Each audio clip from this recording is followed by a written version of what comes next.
नमस्कार माफ कीजिए नमस्कार मनी गुरु की इस खास पेशकश में आप सभी का स्वागत है। मैं हूं स्वाति रायना और इस शो में हम आपको आज खास तौर पर हम चर्चा करेंगे लार्ज और मिड कैप में अगर आपको निवेश करना है, इन्वेस्टमेंट का तरीका आपके लिए क्या हो सकता है। अब तरीके तो बहुत सारे हैं, लेकिन क्या पैसिव स्ट्रैटेजी के तहत अगर आप लार्ज और मिड कैप इंडेक्स में निवेश करते हैं तो क्या आपके लिए ज्यादा फायदेमंद होगा, इस पर आज हम करेंगे खास चर्चा। हमारे साथ दो खास मेहमान हैं, उनका परिचय करा दें। Radhika Gupta, MD and CEO Edelweiss AMC, और साथ ही प्रवीण बाजपेयी, फाउंडर फिनफिक्स हमारे साथ हैं। राधिका, प्रवीण दोनों का ही स्वागत करते हैं हमारे आज के इस शो में। और शो में आज क्या खास हम चर्चा करने वाले हैं, सबसे पहले उसी पर एक नजर डाल लेते हैं। आज हम शो में खास तौर पर समझेंगे क्या है लार्ज और मिड कैप इंडेक्स में निवेश का ये सही समय, कैसे कर सकते हैं लार्ज और मिड कैप में पैसिव निवेश, इंडेक्स फंड को पोर्टफोलियो में कैसे आप करें शामिल, साथ ही क्या है Edelweiss large and mid cap index fund की खासियत।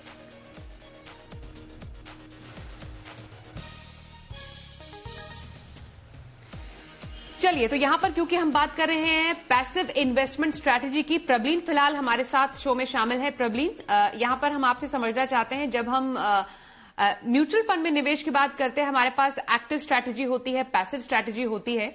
तो पैसिव स्ट्रैटेजी यानी पैसिवली मैनेज्ड फंड क्या होते हैं और इसी के तहत इंडेक्स फंड की खासियत क्या है। नमस्कार Swati, pleasure to be on your show. अगर हम म्यूचुअल फंड्स की बात करें तो एक्टिव और पैसिव की इन्वेस्टर्स भी आई थिंक काफी ये डिबेट देख रहे होंगे। इसके बीच में एक बहुत कंपैरिजन भी किया जाता है। एक सिंपल तरीके से मैं समझाने की कोशिश करती हूँ स्वाति। हमारे पास 5,000 से ज्यादा कंपनीज हैं जो स्टॉक मार्केट्स में लिस्टेड हैं, और इन सारी मार्केट्स में से जब हम एक एक्टिव फंड की बात करते हैं तो जो फंड मैनेजर होते हैं वो अपने चुनिंदा स्टॉक्स को पिक करते हैं और एक पोर्टफोलियो क्रिएट करते हैं एक म्यूचुअल फंड का। और ये पोर्टफोलियो किसी पर्टिकुलर मैंडेट के तहत जैसे बनता है कि अगर आपका लार्ज कैप फंड है तो वो उसी हिसाब से कंस्ट्रक्ट होगा, मिड कैप है तो वो जितना आपको परसेंटेज मिड कैप स्टॉक्स में रखना है, पर मिड कैप में वो अपने पसंद के स्टॉक्स चुनेंगे, लार्ज कैप में अपनी पसंद के चुनेंगे। पर इन सारे जो फंड्स की क्रिएशन होती है, इनका इन कंपैरिजन हमेशा होता है कि अगर हम इसको देखेंगे कैसे कि ये म्यूचुअल फंड्स परफॉर्म कैसा कर रहे हैं, तो ये जो कंपैरिजन है स्वाति, ये हम करते हैं बेंचमार्क के अगेंस्ट। और वो बेंचमार्क होते हैं हमारे स्टैंडर्ड इंडिसेस जो हमारे पास हैं ऑलरेडी, जैसे कि निफ्टी 50 हो गया, निफ्टी आपका मिड कैप इंडेक्स हो गया। इस तरीके के हमारे बहुत सारे ऑलरेडी इंडिसेस हैं मार्केट में। जब हम पैसिव इन्वेस्टिंग पे आते हैं तब वहां पे हम फंड मैनेजर का रोल खत्म कर देते हैं। हम कहते हैं कि वो कुछ भी एक्टिवली अपने से चूज नहीं करेंगे, हम डायरेक्ट जाके एक इंडेक्स को ही पिक कर लेते हैं। बहुत तरीके के 30, 40, 50 तरीके के इंडेक्सेस हैं हमारे पास अवेलेबल। हम एक पसंद का अपना इंडेक्स चुनते हैं जिसका एक ऑलरेडी प्री क्रिएटेड स्ट्रक्चर होता है। हमें पता होगा कि उसमें कौन सी कंपनीज किस कॉम्पोजिशन में, किस परसेंटेज में कैसे आने वाली हैं, और जो फंड मैनेजर का काम होगा वो सिर्फ उसको रेप्लिकेट करने का होगा। एक तरीके से आपने सिर्फ कॉपी करना है वो इंडेक्स, और वो आपका इंडेक्स फंड बन जाता है। और करेंटली अगर हम देखें स्वाति, इंडिया में जो मैक्सिमम इंडेक्स फंड्स हैं वो हमने लार्ज कैप स्पेस में देखे हैं। करीबन अगर 80 लार्ज कैप हमारे पास स्टॉक्स का, ये स्वाइस स्कीम्स का अगर हमारे पास ऑप्शन अवेलेबल है, उसमें से अबाउट 50% एलोकेशन है। बिकॉज हमने बहुत सारे रिसेंट टाइम्स में निफ्टी 50, निफ्टी नेक्स्ट 50 तरीके के इंडेक्स फंड्स को मार्केट में आते देखा है। पर मिड और स्मॉल कैप स्पेस में अगर हम बात करें तो इंडेक्स फंड्स अभी भी काफी कम है, और थोड़ी सी डिफरेंट स्ट्रैटेजीज अवेलेबल हैं इंडेक्स फंड्स के तहत, बट अभी उनका नंबर्स आर वेरी लेस। 5-6 किस्म के स्मार्ट बीटा प्रोडक्ट्स हैं। सो ब्रॉडली जो इंडेक्स फंड्स अभी इंडिया में अवेलेबल हैं वो लार्ज कैप सेंट्रिक है।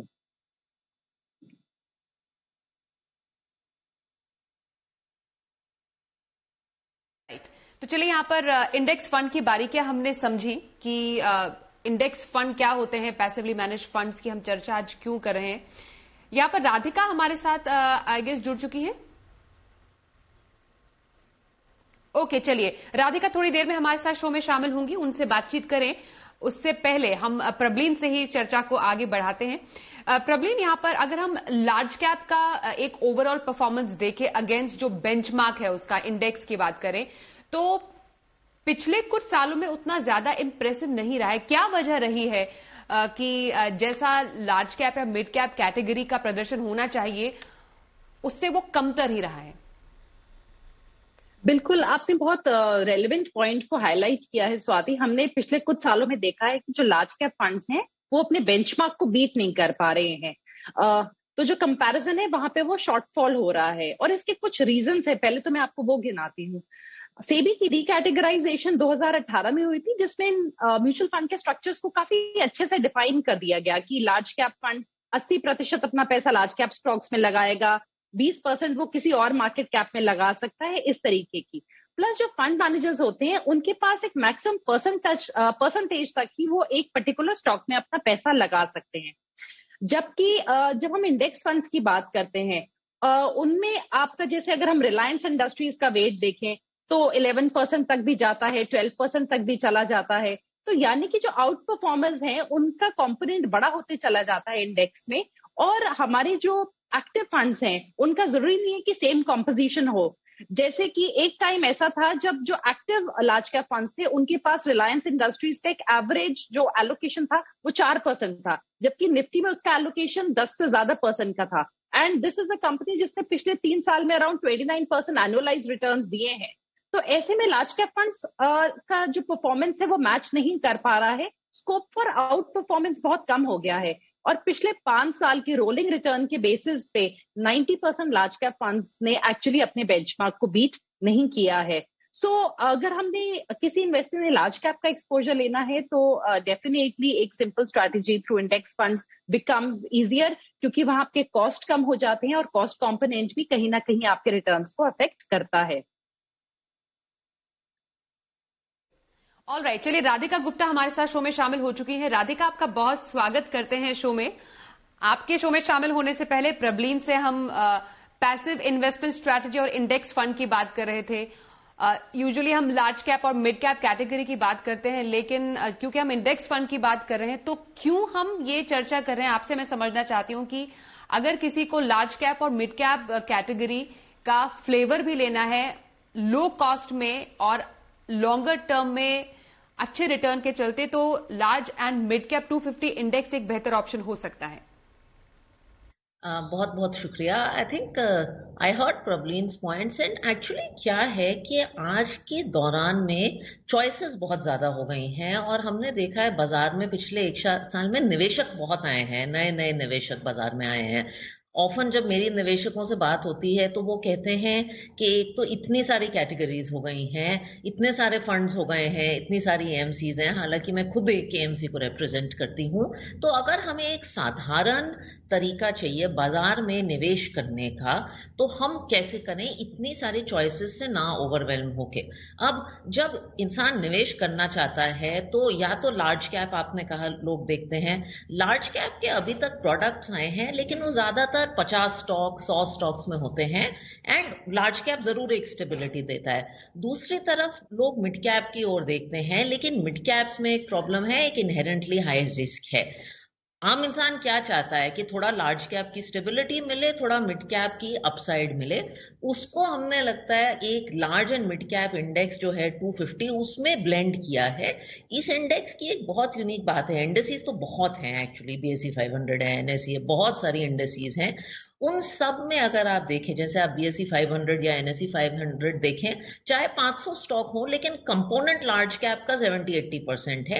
इस इंडेक्स की ये यूनिक बात है, 50% लार्ज कैप है, 50% मिड कैप है। तो किसी भी निवेशक के लिए आपको इक्वल एक्सपोजर दोनों का मिल जाता है, meaningful mid cap, meaningful large cap. तो हमें लगता है निवेश करने का ये एक बहुत सरल तरीका है किसी के लिए। प्रबलीन, आपने भी यही बोला जो समअप किया राधिका ने कि हाँ एक सरल तरीका है, लार्ज और मिड कैप में आप एक उस यूनिवर्स का फायदा ज्यादा से ज्यादा उठा सकते हैं इंडेक्स में निवेश करके। कुछ अगर हम फायदों की और बात करें प्रबलीन, मैं आपसे भी समझना चाहती हूं, जब हम इंडेक्स में निवेश करते हैं या कोई निवेशक जब इंडेक्स में निवेश करने की सोचता है तो वो किस तरीके के बेनिफिट्स अपने पोर्टफोलियो के लिए देखता है? बिल्कुल, जैसे राधिका ने अभी मेंशन किया है स्वाति, आई थिंक जो एक ईज है कि आपको सिलेक्शन नहीं कर दी है, बिकॉज इतने सारे एक्टिव फंड्स हैं और आप कहीं ना कहीं बेस्ट फंड के पीछे भाग रहे हैं हम सारे कि कौन सा बेस्ट फंड है, और बेस्ट फंड को ढूंढना बहुत ही मुश्किल है, specially for do it yourself investors. तो जहां पे एक शुरुआत करना चाहते हैं इन्वेस्टर्स अपने इन्वेस्टिंग जर्नी की, और या अपना डू इट योरसेल्फ है, वहां पे तो इंडेक्स फंड्स आई थिंक बहुत ही अच्छा जरिया बन जाते हैं, because they are very convenient. उसके अलावा आपको पोर्टफोलियो पहले से ही पता है।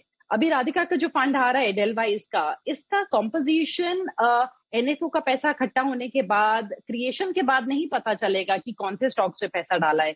इंडेक्स फंड में हमें ऑलरेडी पता है कि किस इंडेक्स को ट्रैक करने वाले हैं, उसका क्या कॉम्पोजिशन है, क्या स्ट्रक्चर है, तो बहुत ज्यादा क्लैरिटी शुरू से ही रहती है इन्वेस्टर्स को। Thirdly Swati, I think expenses भी एक इम्पॉर्टेंट पॉइंट है। अगर हमने लार्ज कैप में इन्वेस्ट करना है या एक मिड कैप में, जो एक कोर पोर्टफोलियो बनाते हैं, जो कुछ बहुत फैंसी नहीं है, ऐसी ये जो दो सेगमेंट्स हैं, large cap and mid cap, ये किसी भी इन्वेस्टर का कोर को बनाएंगे। तो जब आप अपना कोर क्रिएट कर रहे हैं, तो वहां पे आप जाके अपने हाई एक्सपेंस के प्रोडक्ट्स में क्यों घुसें, और वहां पे फिर आप उस चिंता से और उस कांस्टेंट ट्रैकिंग के बीच में भी उलझे रहते हैं कि क्या मेरा फंड ठीक है या नहीं है। सो ये सारी चीजों को बिल्कुल नेगेट कर देता है जो इंडेक्स फंड्स का बेसिक कॉन्सेप्ट है, specially as a core strategy. इसके अलावा जो आई थिंक एक और बहुत इंपॉर्टेंट चीज है यहाँ पे समझने की, कि एक बहुत ही कंसिस्टेंट रूल बेस्ड आपकी इन्वेस्टमेंट होती चली जाती है। जब रीबैलेंसिंग होती है तो अनाउंसमेंट्स होते हैं कि कौन सी स्कीम्स को निकाला है, कौन से स्टॉक्स को एक्सक्लूड किया है इंडेक्स से और फिर इंक्लूड किया है। सो आई थिंक बहुत transparent, convenient and low cost mechanism एक इन्वेस्टर के लिए अपना कोर्स जो पोर्टफोलियो है उसको बनाने का ये है। कोर पोर्टफोलियो की आपने यहां पर बात की। राधिका, मैं आपसे पूछना चाहती हूं कि जब हम लार्ज और मिड कैप फंड या इंडेक्स की बात करते हैं, तो कोर पोर्टफोलियो में शामिल करने का एक फायदा क्या है एक निवेशक के लिए, और मोस्ट इंपॉर्टेंटली जो निवेशक एक्चुअली समझते नहीं है कॉन्सेप्ट कोर पोर्टफोलियो और सैटेलाइट पोर्टफोलियो का, उनके लिए थोड़ा आप सिंप्लीफाई करके बता सकती हैं? एक्चुअली कोर पोर्टफोलियो का आई एम ग्लैड कि ये सवाल आया, क्योंकि ये कॉन्सेप्ट बहुत इंपॉर्टेंट है, खासकर आज की तारीख में जहां इतने ऑप्शंस हो गए हैं। मैं इसका एक सिंपल तरीके से वो करती हूँ कि जैसे हम बॉम्बे शहर में रहते हैं, बहुत सारे रेस्टोरेंट्स खुलते हैं, हर हफ्ते कोई नया रेस्टोरेंट खुलता है, नया वो होता है, लेकिन आप हर जगह खाना नहीं खाते हैं। आपके कुछ सेट मील्स होते हैं, कुछ सेट डाइट होती है, विच comprise I would say 80% of what you do. ऐसे ही चाहे दुनिया में कितने भी फंड्स आए, कितने भी प्रोडक्ट्स आए, जो आप बल्क करते हैं, जहां आपका 80% में कहती हूँ निवेश जाता है, वो साधारण चीजों में होना चाहिए, जैसे घर की दाल चावल कहते हैं, वो इक्विटी फंड्स में हो, बैलेंस्ड एडवांटेज फंड्स हो, साधारण चीजों में होना चाहिए। बाकी जो आपका 20% पोर्टफोलियो है, उसमें आप बेहतर चाहे आप थीमेटिक आइडियाज करें, सैटेलाइट आइडियाज करें, वो सब करिए, लेकिन 80% आपका बिल्कुल कोर इक्विटी और डेट सॉल्यूशंस में होना चाहिए। प्रबलीन ने बिल्कुल ठीक कहा कि ये जो प्रोडक्ट है, एक्चुअली ये एक इंडेक्स है जो कोर पोर्टफोलियो के लिए डिजाइन किया है। हमने भी देखा है पिछले 1-2 साल में बहुत सारे सैटेलाइट सॉल्यूशंस आ रहे हैं, लेकिन ultimately as an asset manager हम भी चाहते हैं कि जो लोगों की मेन प्रॉब्लम है उसको हम कंफर्टेबली एड्रेस करें। ये कोर पोर्टफोलियो का इसलिए अच्छा हिस्सा है क्योंकि आदमी कोर पोर्टफोलियो में क्या चाहता है, ब्रॉड मार्केट का एक्सपोजर मिल जाए, जो ब्रॉड इंडिया की इक्विटी में ग्रोथ हो रही है उसका मुझे एक्सपोजर मिल जाए। और वो ग्रोथ कहां से हो रही है? एक तो लार्ज कैप की स्टेबिलिटी से हो रही है, जो कि आप 100 रुपए दे रहे हैं तो 50 रुपए वहां जा रहे हैं, और दूसरा आपकी वो हो रही है मिड कैप कंपनीज की जो एक्सपोनेंशियल अपसाइड से है। तो इसलिए ये कोर पोर्टफोलियो है। बाजार में करीब 500 बड़ी कंपनीज लिस्टेड हैं जो मीनिंगफुल हैं, ये टॉप 250 कंपनीज हैं, तो इसलिए ये कोर पोर्टफोलियो का एक मीनिंगफुल हिस्सा बन सकता है। As she said, at very low cost. मैं एक और छोटी सी बात का जिक्र करना चाहूंगी यहाँ। हम कभी कभी लोग कहते हैं कि जो कोर पोर्टफोलियो है, ऐसा सोल्यूशन मैं खुद क्यों नहीं कर लेता। ये सोचना बड़ा मुश्किल है, कितना लार्ज कैप करूं, कितना मिड कैप करूं, कितना ये करूं। ऊपर से आप जब ये रीबैलेंस करते हैं तो टैक्स का एक कंपोनेंट होता है, LTCG 10% होता है। जब ये रीबैलेंसिंग और 50-50 एक फंड में होता है तो आपके लिए वो एफिशिएंट भी बहुत होता है। राइट, तो बहुत ही आपने एक आसान अंदाज में आपने कोर पोर्टफोलियो में क्यों शामिल किया जाना चाहिए ये बताया राधिका। अब यहां पर वक्त एक ब्रेक का है। ब्रेक के बाद हम बात करेंगे बाजार में कौन सा नया NFO एडलवाइस लेकर आई है, जिसकी आज हम चर्चा कर रहे हैं, large and mid cap index fund की। क्या है इसकी खासियत, निवेश करने के पीछे आपके लिए क्या रीजंस हो सकते हैं, पूरी चर्चा करेंगे आगे छोटे से ब्रेक के बाद।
तो आज हम चर्चा करें लार्ज और मिड कैप में निवेश की, वो भी पैसिव स्टाइल में। हमारे साथ राधिका गुप्ता है एडलवाइस से और हमारे साथ है फिनफिक्स से प्रबलीन बाजपेयी। राधिका, मैं आपसे जानना चाहती हूं, किसी को अगर लार्ज और मिड कैप दोनों यूनिवर्स का बेस्ट से बेस्ट फायदा चाहिए तो इंडेक्स्ड फंड में निवेश एक तरीका हो सकता है जिस पर हम चर्चा कर रहे हैं। और इसी के तहत एक नया फंड निवेशकों के लिए सामने है, उसकी खासियत जरा बताएं, क्या है एनएफओ और इसके पीछे लाने का मकसद क्या रहा? लाने का मकसद एक्चुअली हमने पहले large and mid cap index नहीं देखी। हमने जो प्रबलीन ने जिक्र किया ना कोर पोर्टफोलियो को, उसको सोचने का एक सोल्यूशन हम लोग देख रहे थे कि लोग हमसे आके पूछते हैं, खासकर डीआईवाई इन्वेस्टर, नए इन्वेस्टर, कि मुझे एक लॉन्ग टर्म एसआईपी शुरू करनी है, मैं कहाँ करूं? मुझे मैम आप एक इक्विटी फंड बताइए जहां से मैं मार्केट की शुरुआत करूं, मुझे ज्यादा कुछ पता नहीं है। तो हम उस सवाल का जवाब देने निकले थे।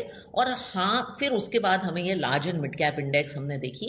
हमें लगा पहले किसी ने इंडिया में इस फंड में कुछ लॉन्च नहीं किया है, it's a very meaningful index जैसे कि हमने पहले बताया। हेंस हमने कहा इस पे एक low cost index fund launch करते हैं। तो जो अभी एनएफओ खुला है वो एक इंडेक्स फंड का एनएफओ है, सीधी तरह इस इंडेक्स को मिरर करेगा। अगर आप 100 रुपए देंगे तो 50 रुपए इंडिया की टॉप 100 लार्ज कैप कंपनीज में जाएंगे और 50 रुपए जाएंगे इंडिया की नेक्स्ट 100-150 मिड कैप कंपनीज में। ये हमेशा 50-50 का रेशियो रहेगा जो कि हर क्वार्टर रीबैलेंस होता जाएगा। तो इससे आपको 250 कंपनीज का एक्सपोजर मिलेगा। और जैसे कि हमने कॉस्ट का जिक्र किया, ये एक बहुत लो कॉस्ट पे कंज्यूमर को प्रोडक्ट मिलेगा अपने कोर पोर्टफोलियो एलोकेशन के लिए।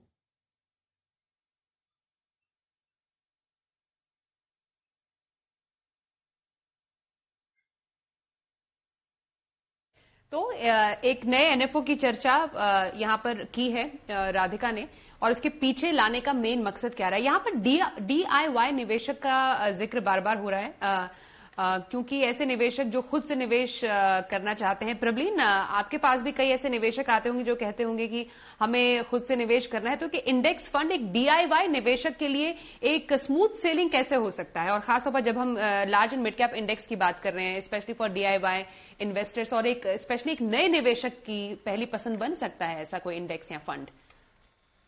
जी बिल्कुल स्वाति, क्योंकि आई थिंक जो भी अपने से इन्वेस्टमेंट करना चाहते हैं और उनके पास कोई एडवाइजर अवेलेबल नहीं है, यानी कि उस फील्ड का कोई एक्सपर्ट अवेलेबल नहीं है, वहां पे वो अपना बहुत टाइम जो है उसको डेडिकेट उनको करना पड़ेगा ढूंढने में कि कौन से आउट परफॉर्मर्स हैं। ऐसा नहीं है कि एक्टिव फंड्स सारे बेंचमार्क की नहीं बीट कर पा रहे हैं, बट आउट परफॉर्मेंस उनकी कम होते चली जा रही है। तो अगर उनके पास कोई एडवाइजर नहीं है तो ऐसे में आई थिंक इंडेक्स फंड्स एक बहुत ही अच्छा आपके पास ऑल्टरनेटिव निकल के आते हैं। और ये फर्स्ट टाइम इन्वेस्टर के लिए स्वाति एक और रीजन से बहुत अच्छे हैं, क्योंकि कई बार समझना ये मुश्किल हो जाता है कि पूरी मार्केट तो ऊपर जा रही है पर मेरा फंड ऊपर क्यों नहीं जा रहा है या मेरा फंड क्यों नहीं परफॉर्म कर रहा है। Because for a new investor और डू इट योरसेल्फ इन्वेस्टर कई बार ये कॉम्पोजिशन कि फंड की अलग होती है, इंडेक्स की अलग होती है। आप बेंचमार्क इंडेक्स को ट्रैक कर रहे हैं हर रोज न्यूज में, पर आपका जो फंड है वो एक डिफरेंट ही मैंडेट पे चल रहा है। तो इस कंफ्यूजन को भी जो इंडेक्स फंड है बिल्कुल हटा देता है, बिकॉज आपको पता है कि आपका फंड कौन सा इंडेक्स को फॉलो करने वाला है। आप उसी के हिसाब से अपना एग्जैक्टली मूवमेंट समझ सकते हैं। तो आई थिंक एक उतार चढ़ाव को समझना भी इंडेक्स फंड्स के हिसाब से बहुत इजी होता है। और एक और कैटेगरी है यहाँ स्वाति जिसको मेंशन करना चाहूंगी, जो आई थिंक जिनके लिए इंडेक्स फंड्स बहुत अच्छे हैं, वो है पीपल हु हैव रिटायर्ड। आज की तारीख में 55-60 पे जब आप रिटायर होते हैं, आपके पास 30-35 साल का एक और इन्वेस्टमेंट होराइजन पीरियड है जिसमें आपको कुछ इन्वेस्टमेंट इक्विटीज में करनी चाहिए। बिकॉज अगर आपको इन्फ्लेशन को बीट करना है इंडिया जैसी कंट्री में, आप सारा पैसा अपना फिक्स डिपॉजिट में रख के उससे अपना घर खर्च नहीं चला सकते हैं। कुछ 20% या 30% एलोकेशन हम सलाह देते हैं कि आप लॉन्ग टर्म के लिए लगा के रखिए, ताकि अगले 15 साल बाद आप इन्फ्लेशन को बीट करके आपका पैसा कुछ ग्रो हो। तो आई थिंक उस कैटेगरी ऑफ इन्वेस्टर्स के लिए भी, जहां पे उन लोगों के लिए बहुत मुश्किल है नए नए प्रोडक्ट्स में घुसना, चेस करना फंड्स को, आई थिंक इंडेक्स फंड्स एक बहुत अच्छा ऑल्टरनेटिव निकल के आते हैं। एंड दिस पर्टिकुलर प्रोडक्ट मेरे ख्याल से यहाँ पे जो एक बैलेंसिंग है ना 50-50, I think that actually solves a lot of problem. क्योंकि अभी तक से हमारे पास जो मेजर इंडेक्स फंड्स हैं वो सारे लार्ज कैप सेंट्रिक है, और लार्ज कैप्स में हमारे कुछ ना कुछ एक्टिव फंड्स में भी हमेशा एक्सपोजर होता है। तो I think it's a very nice combination जो ये पर्टिकुलर इंडेक्स को लेके आया है rail wise. Alright Radhika, NFO period में कौन निवेश करे, ये मैं आपसे खुद समझना चाहती हूं, क्योंकि क्या एनएफओ पीरियड में निवेश करना एक पर्टिकुलर निवेशक के लिए सही होता है, या एक नया निवेशक भी एनएफओ की तरफ देख सकता है? ये कंफ्यूजन मन में जरूर रहता है, क्योंकि एक उत्साह जरूर रहता है, नया फंड मार्केट में आया है, प्रोस्पेक्ट्स बहुत अच्छे दिख रहे हैं, इसलिए निवेश करने की चाह जरूर रहती है। लेकिन एनएफओ पीरियड में निवेश कब करना सही रहता है और कब थोड़ा इंतजार कर सकते हैं? तो मैं आपको एक very non asset management CEO का आंसर देने वाली हूँ, क्योंकि मुझे लगता है, एंड हालांकि ये मेरा एनएफओ है, हर आदमी को सोच समझ के निवेश करना चाहिए और अपने मुताबिक निवेश करना चाहिए। कोई इन्वेस्टमेंट प्रोडक्ट ऐसा, पहली बात तो if you are looking to invest in this product, आप इसके रिस्क और रिटर्न बिल्कुल अच्छे से समझिए, और अगर ये आपके कोर पोर्टफोलियो में फिट है और आपको समझ आ गया है तो आप जरूर एनएफओ में निवेश करिए। अगर आपको समझने के लिए और टाइम लगेगा तो आप एनएफओ के बाद निवेश करिए।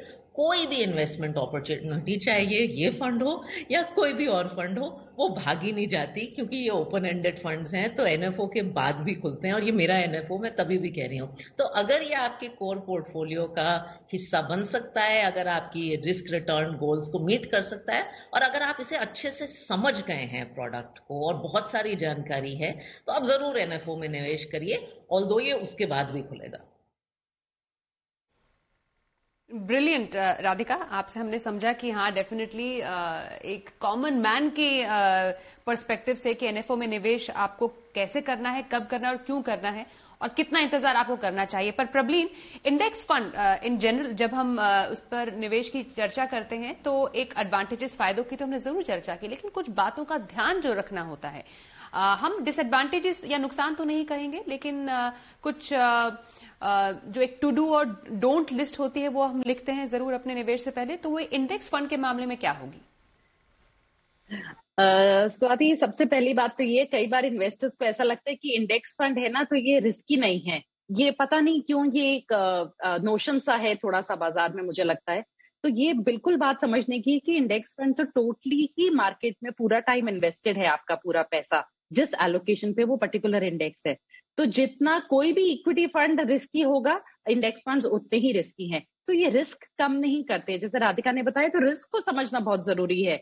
सो रिटर्न वाइज हम बोल रहे हैं कि वो आपको इंडेक्स के रिटर्न्स दे देगा, एक्सपेंसेस और जो कोई थोड़ा बहुत अगर ट्रैकिंग डिफरेंस होगा उसको निकाल के, पर यहाँ रिस्क एलिमेंट होगा, बिकॉज जो वेरी नेचर ऑफ इक्विटीज है उसमें वोलेटिलिटी इन्वॉल्व है। तो इस चीज को समझना जरूरी है।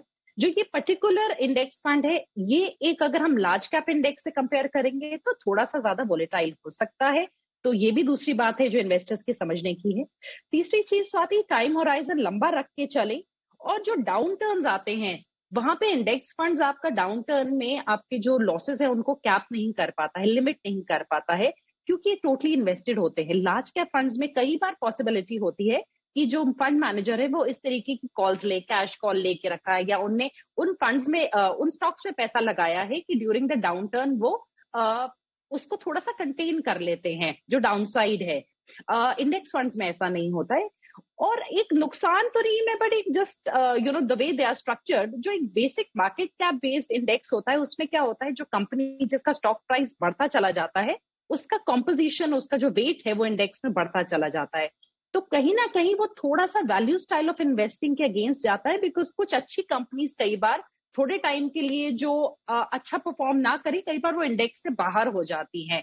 जैसे अगर मैं आपको एग्जांपल दूं, दिसंबर 2020 में Tata steel was added to the index, और तब वो ऑलरेडी 2020 में 72% का इंक्रीज ले चुका था, और फिर उसका इंक्लूजन हुआ इंडेक्स में। सो इंडेक्स जो है वो टॉपर्स को कैप्चर कर रहा है, तो कहीं ना कहीं वो स्टॉक्स थोड़ा सा रन ले चुके होते हैं। So sometimes the buying can be at inflated prices, but ये जो पर्टिकुलर इंडेक्स है मैं इसमें ये बोलूंगी बिकॉज ये 50-50 वेटेज देता है, और अक्सर लार्ज एंड मिड कैप जो स्टॉक्स हैं वो डिफरेंट तरीके से परफॉर्म कर रहे होते हैं। There is I think a better mix of growth and value as compare to a pure large cap market cap based index.